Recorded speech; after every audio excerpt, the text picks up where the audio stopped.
I'll take that as a yes, then.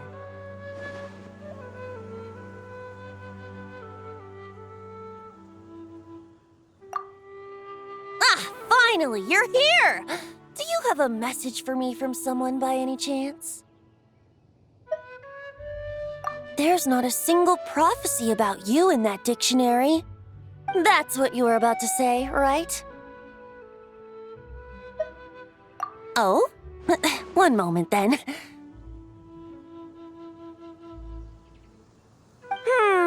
Your curiosity seems as strong as ever, Barbeloth.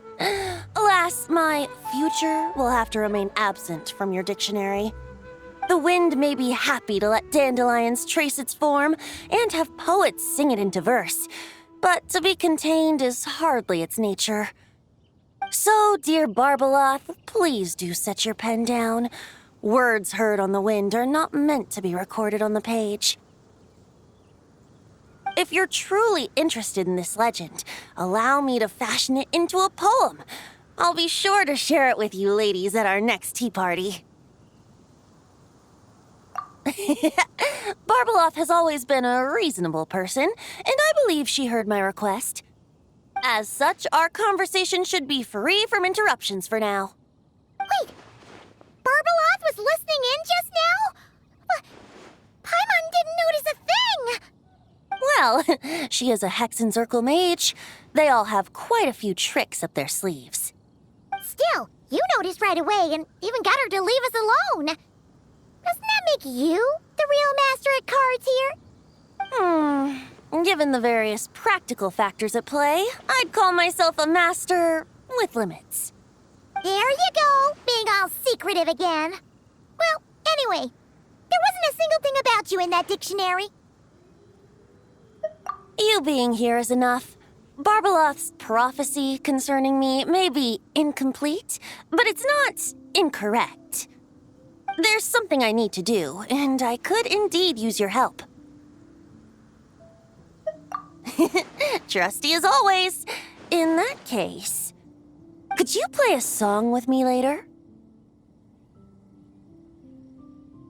Yep, that's all. But don't worry.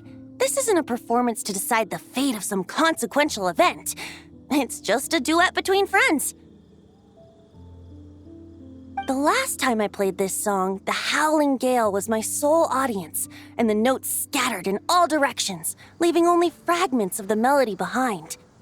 But now, with a friend like you by my side, why should the wind alone bear witness to this music? Besides, I think my hands will be just that much steadier, playing alongside a trusty friend like you. That's all I ask. Now, let's head to the performance venue. If we follow the breeze, we'll be there in no time. All right, let's get going. Just relax and let the wind lead the way.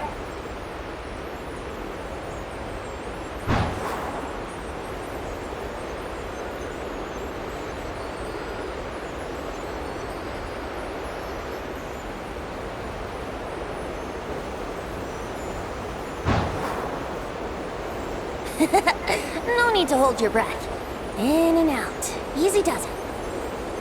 I let the birds know we would be coming, so we won't run into them.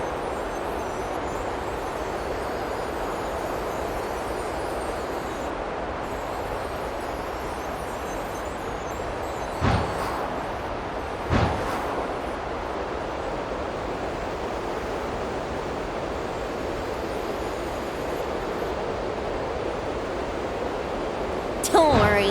It's just a little ocean spray. You won't get soaked. Ah, the delightful sea breeze. Go on, breathe it in.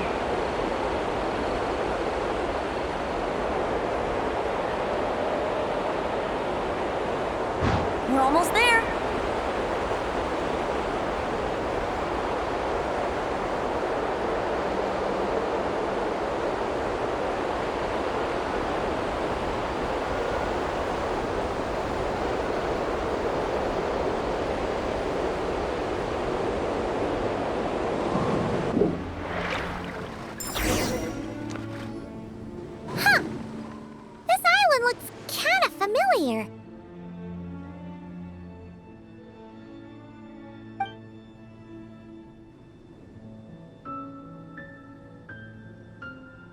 Not always.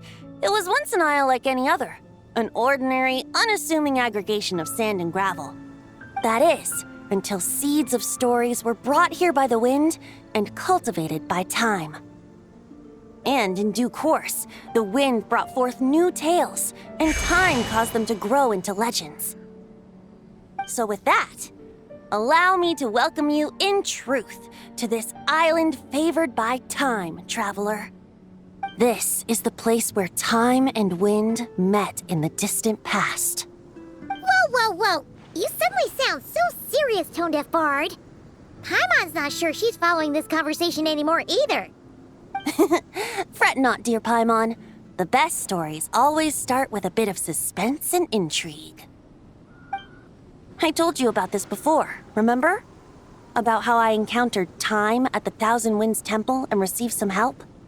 Well, it was because of Time's help that those first winds of freedom were able to blow so strongly.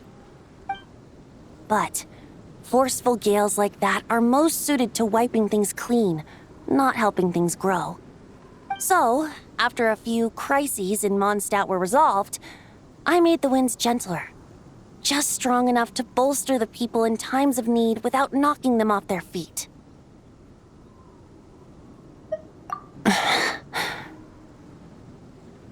Shadows gather in the distance. I'm sure you felt it too.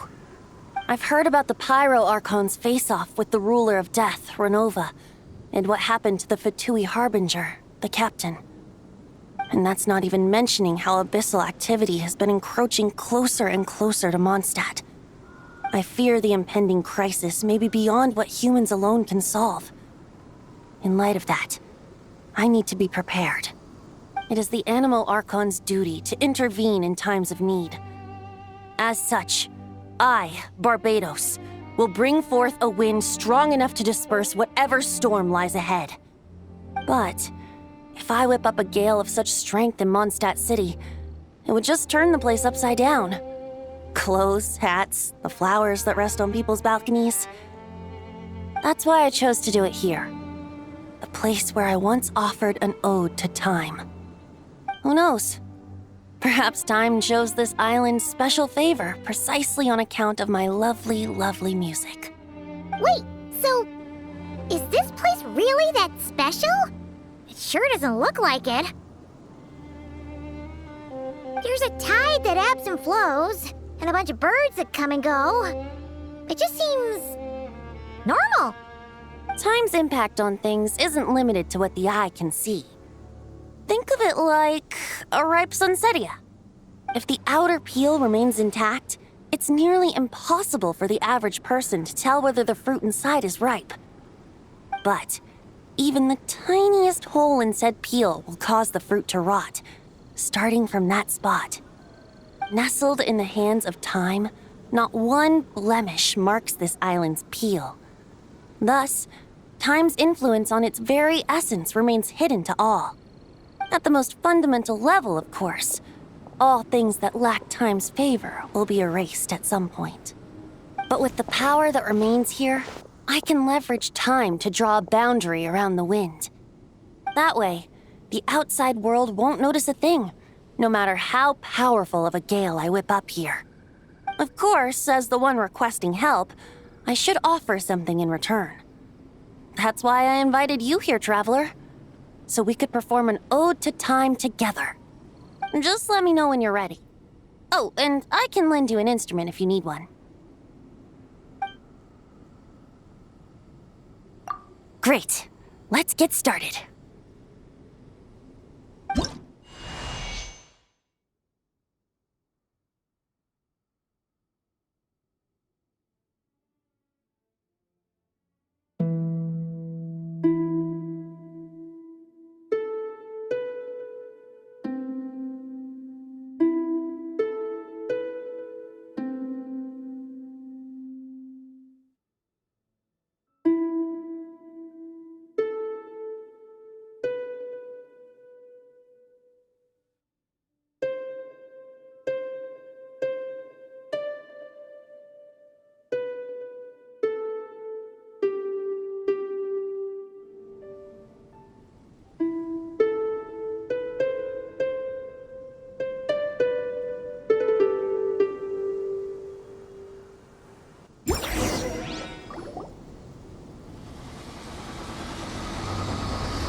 Looks like our music has moved some in our audience to step on stage.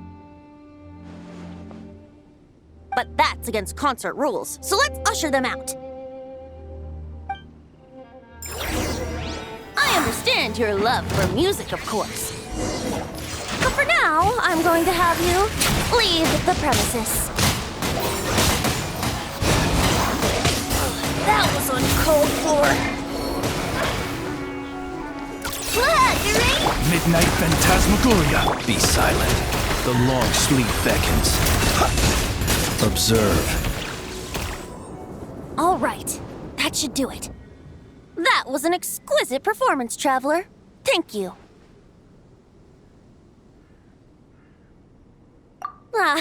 Don't worry. That power was mine and mine alone. No external help was involved. Think of it like tuning a musical instrument so that it might play melodies lovelier still. Ha! So you do have some tricks up your sleeve. What else are you hiding, huh? Oh, Paimon. How many tricks could I possibly have? I only have 2 sleeves, after all. You know that's not what Paimon meant, Tone-Deaf Bard.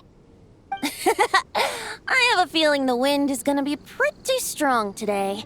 We should head back to Mondstadt and tell people to hold on to their hats.